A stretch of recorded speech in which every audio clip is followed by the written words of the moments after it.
these creatures that you saw in the woods, that one brushed your leg, you ran to the people. Oh no, it was like literally somebody, like if you're standing, if you're just standing straight up, it's like somebody just slamming into your legs and you flip. Oh, so you actually flipped over? Yeah. Gotcha. Knocked out of the wind, everything. So. Okay. So the way you described the story, and I think it might have been maybe nerves, because that's when you really start, that story in particular is when you really started sharing details of stories. I wasn't exactly sure, were these creatures making screams like people, or was it the people that were screaming from these creatures? That's where this kind of gets a little fuzzy, because for me, for my sake, I want to say it was the people. For my sanity, for my story, I'm just like, it was the people. But in that moment, I remember hearing the breathing of these things when they would run. I was running past and they were running with me, I guess, not to me. They were running to a certain point. And like, it was weird. But at the same time, all that happened so fast to where, we got into the vehicle and there was like two more people in the truck bed with me, and they were laying down, or holding on tight. And I was like on the tailgate of it all. And I was like being jerked from the acceleration and all the stuff that was going on. And like I said, those things sounded like people, hyenas screaming, but it wasn't the people that were saying, help me. It wasn't the people that were saying, kill me. It was those things that were chasing us, that were telling us to end them. I don't know. That is bizarre. It is. It's really bizarre. And when you say hyena, I automatically, I look at hyenas like they're taunting creatures. I can't, they're just annoying. That's what it is. Yeah. That's what it was. And so it was like they were taunting you.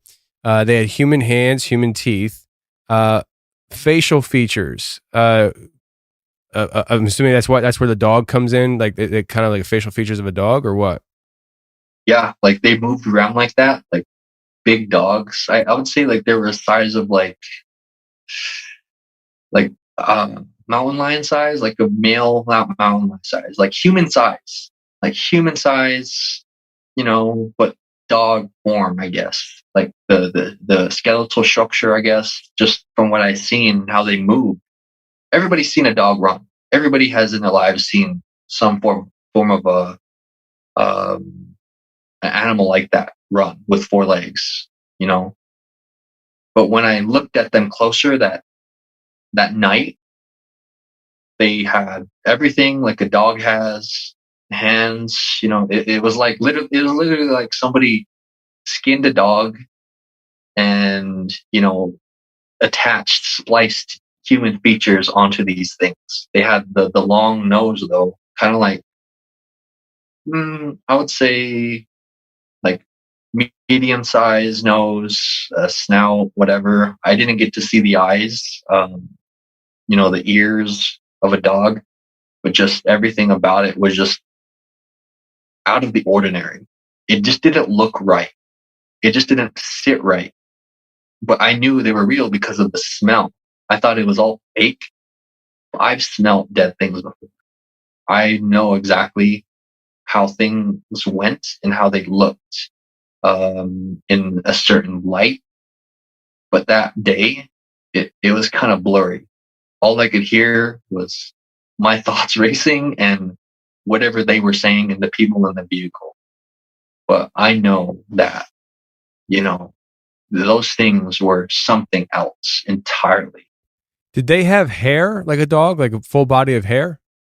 Mm-mm. Like I said, they were skinned, like just gotcha. Their skin looked like rubber.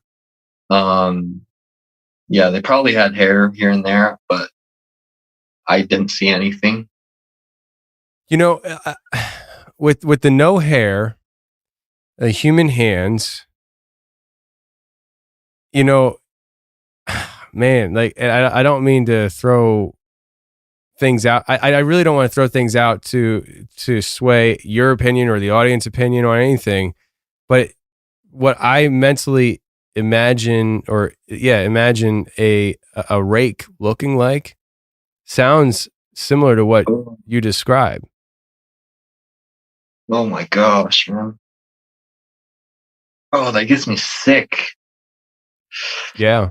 I mean, like, because what I've had rakes described to me as, what people have sketched them to be, are these thin humanoid looking things that walk like dogs and have distorted faces and heads.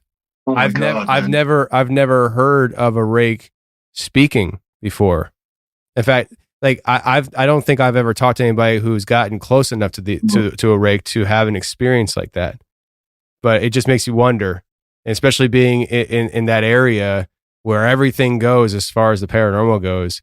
It just makes me wonder if that's something there. And I'm not trying to put anything into your head, you know. I'm just throwing it out there. I didn't think of it that way. Like when I have these experiences, I don't put, you know, creatures into my head for these things. They're their own things. And like, I mean, even then thinking about that and just the aura that they give off, like, can you imagine somebody coming up to you, yelling at you, crying, saying to kill me? Like somebody just running up to you saying, kill me, you know, crying, weeping, laughing, manically. That's the kind of aura. It's like evil. Like it's evil. Like nobody wants that. Nobody wants that kind of taunting. Like nobody wants that in their lives at all. Like, but yeah, when you say that, man, it's like, okay, like there's something else going on here. So I've talked to, I remember two guys offhand. I know we've covered rake before on the show several times, but I remember the one guy said that I think it was him and his wife pulled up in their driveway and this thing was sitting in the neighbor's yard facing their house. So he experienced it with his wife. And then there was a guy in Texas who I interviewed live, and he and his friend saw two of these things walking up a hillside together. And so like they've been witnessed by other people at the same time and witnessed in groupings. So you had that in that experience where other people witnessed it and they were in groupings.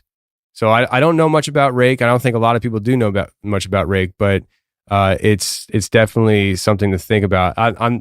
Should I move off of this topic because you're visibly shaking right now? No. I mean, like, man, like, oh man, like it makes so much sense, but I can't accept it for some reason. Like it's just like this duality of emotion of acceptance for me. Like that's why it's so hard for me to talk about this stuff, because it's like, is it real or not? You know, is it like, and I'm pretty sure everybody listening has these experiences when they see these things or when they go through their lives thinking about their experiences with the supernatural, with the paranormal, with the spiritual. It's like there's a duality of, you know, what's real and what's not.